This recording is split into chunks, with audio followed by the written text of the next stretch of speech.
Yesterday, I presented to you a match where we acquired 6 fisting ribbons.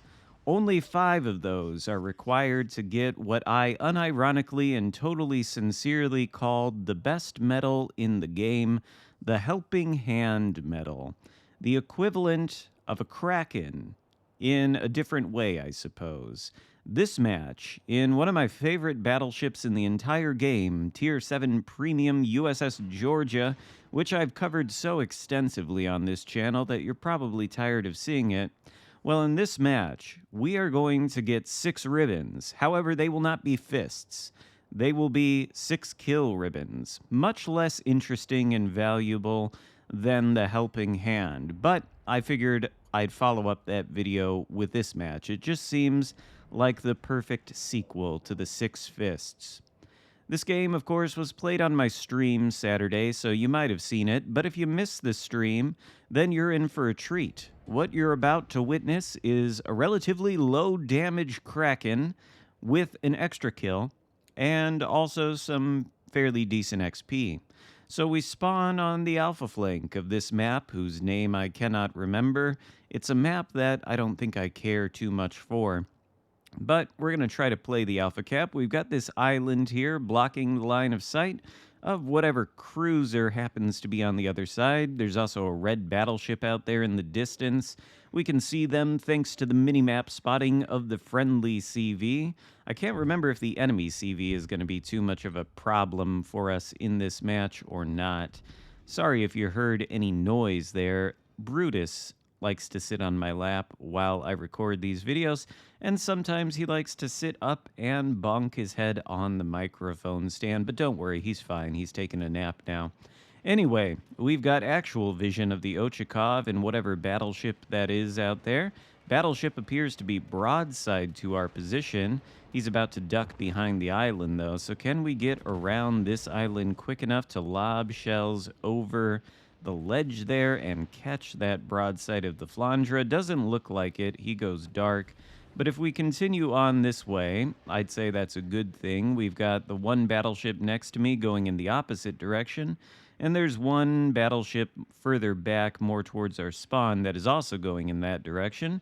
We don't want to sail the same way. If we do, we'll end up in the same place, and that'll mean it's impossible for us to get crossfires. So we want to sail in a direction opposite to our teammates in order to make it so the enemy has to angle against more than one of us.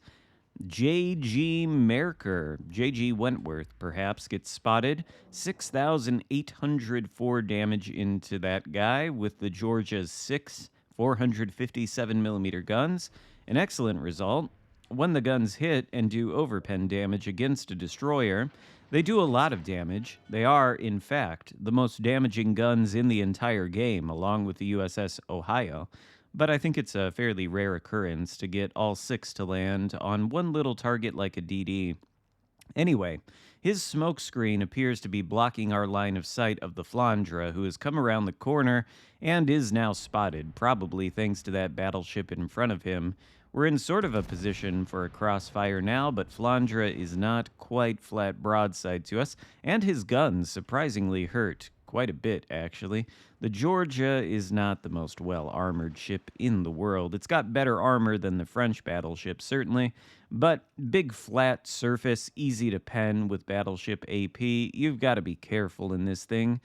We're in a bad position now, actually, I think. Flandra's behind the island. He's got torpedoes incoming from the friendly Oyster Goat land. They look like they might actually hit. But he's about to get into a brawl with that battleship. We've got eyes for the DD, though, or we did when he was spotted briefly, not able to hit him. We do notice, though, on the minimap, another battleship who's concealed behind this island, also broadside to us. Is he moving forward? It looks like he might be. We're going to kick it into stop, maybe full reverse. Picardy. He would be one to get shots on the broadside, but of course he's in such a position that we're not able to do anything. I think the Flandra has also gone down, maybe to the torpedoes of the Oyster Goat land, or maybe to the torpedoes of whatever battleship that was over there that's brawling with him. In any case, it's a slow start to the game. The enemy team has already lost 2 ships. the cruiser, the Ochakov that initially went down, and then the Flandra, all within 10 minutes, or 5 minutes rather. There's 10 minutes left on the clock.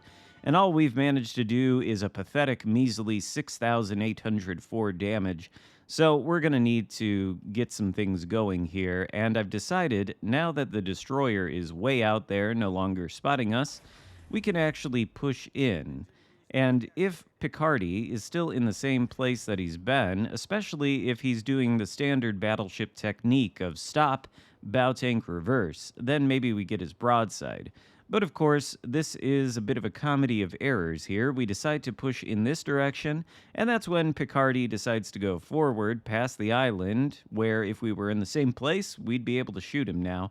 Never mind that, though. The Georgia is fast. We'll just make a turn to the left here with the rudder, start getting the guns on the other side of the ship, and we'll go to intercept the Picardy, who appears to be being tortured by the friendly CV and the torpedoes from the Oyster Goat land, which is fine, of course, for him. The torpedoes from that destroyer don't hurt all that much. Or maybe they do. I think the Picardy was at full HP. He's not now. And he's not flat broadside to us either. 4 guns on the George's bow. Well, they do a lot of damage. 10,000 there against the Picardy, not even fully broadside. Maybe we'll be able to finish this guy off for our first kill of the game and actually get some useful damage numbers on the board. JG Wentworth spotted 10 kilometers away. Got to keep him in mind, although I don't think his torpedoes are going to be that much of a threat to us. Another shot out at the Picardy, and there is our first kill of the game. We are running the epic main battery plotting room mod. I can't remember what it's called. It's the unique American battleship mod in the 4th slot that gives you 11% better dispersion, and with the epic version, every kill you get a damage buff to the main battery guns, which, again, are the highest damaging guns in the entire game, so they're about to get even better. JG Wentworth has smoked up, 20 seconds away from taking this capture circle. Blue team on the other side of the map has also taken the Charlie Cap. Nobody's taken Bravo. Both teams have simply split right down the middle. And there's JG Wentworth outside of the smoke screen, once again being spotted by the CV. Useful intelligence data to know. Since we know exactly where the destroyer is, we know where the torpedoes are going to come from, and so we know to point our bow in that direction. We'll perform the zigzag maneuver to try to throw off any torpedoes. Shouldn't be all that difficult. The torpedoes on the Merkur, the Schultz, the Elbing, all of them are very slow. They are fairly stealthy, but they're easy to avoid. We get eyes on Merkur because he decides, for whatever reason, he actually wants to shoot his main battery guns. That's fine. Thank you, Merkur, for that reveal. There's our second kill of the game, and there's only 4 ships left alive on the enemy team. I did promise you a kraken, of course, and more than a kraken, actually 6 kills. In order to achieve that feat, we are literally going to have to sink every single enemy ship left floating. And it doesn't seem like we're in a great position to do that, but don't worry, it's going to happen. There's a mythical citadel against the CV who is presenting himself on a silver platter, very generous of him. We're able to take him down for our 3rd kill of the game. And meanwhile, there's been a Bismarck out there on the extreme flank of the map for the entire game. He's lost about more than half of his HP in some way that I don't understand. Oh, actually, you know what? I miscalculated the numbers. There are 3 ships left. No, we are going to sink all 3 of them. I just don't remember how exactly we sunk the Bismarck. I suppose it doesn't really matter what we do at this point, because this game is looking like a bit of a blowout. That being said, the red ships on the other side of the map, which appear to be only 2 cruisers, have somehow managed to eliminate all the opposition, 3 cruisers. And so the rest of my team is on this side of the map versus the Bismarck. That should mean the Bismarck goes down very quickly. He's got a full health battleship pushing into him who is going to spot him. And of course, because we're not right next to that battleship and we're somewhere else on the map, we happen to be in a position where we can secure his broadside, and we know this shot is going to take him out. There's our fourth kill of the game. And now, luckily, we are the most far forward of our entire team. So we're going to get first dibs on the two remaining enemy cruisers, ideally. 4 kills, 72,645 damage. I know what you're thinking. Yes, that is impressive to get that much damage on 4 kills. Obviously, that means I earned each one of those kills, and none of them were low damage kill secures or kill steals, as some people in this community erroneously like to call them. There is no such thing as kill stealing in World of Warships Legends, ladies and gentlemen. Always remember, it is kill securing. This is a team game. And the red team is working furiously to capture the Charlie Cap. It's too little too late. The good news, though, is that the enemy team is on 53 points. And if we do want to secure 6 kills, we're going to need them to get a few more points than that. There's a risk with that low amount of points that if we sink an enemy ship, it will zero out the team and end the match. We don't want that. We want all the kills available to us. And it should be relatively easy to take out 2 cruisers, a Baltimore and a Kutuzov. We're in range now to be spotted by one of the 2 cruisers, perhaps the Kutuzov, perhaps the Baltimore. Difficult to tell. Our Georgia is very stealthy because we, of course, build into concealment, and we've got 12.5. That's a Pozarski, not a Kutuzov. My mistake. Anyway, our concealment is very good, but we've got to get close to these guys to actually spot them. Pozarski decides to smoke up, and he conceals himself within the smoke. We completely miss him with that salvo there. Shells all go into the water. I think probably because the Pozarski was ever so slightly angled, and we might have aimed a little bit too low there. But no matter, we'll continue forward, aware that Pozarski does have torpedoes, so we're going to be mindful of that. But I think Pozarski also has a smoke firing penalty of about 7 kilometers or so. It is a copy-paste Kutuzov. It's just got AP and short-burst smokes, so I think it should have the same smoke-firing penalty. Meanwhile, another epic kill secure here against AL Baltimore, and a Pitadel to boot for the Kraken Unleashed. But we're not done yet.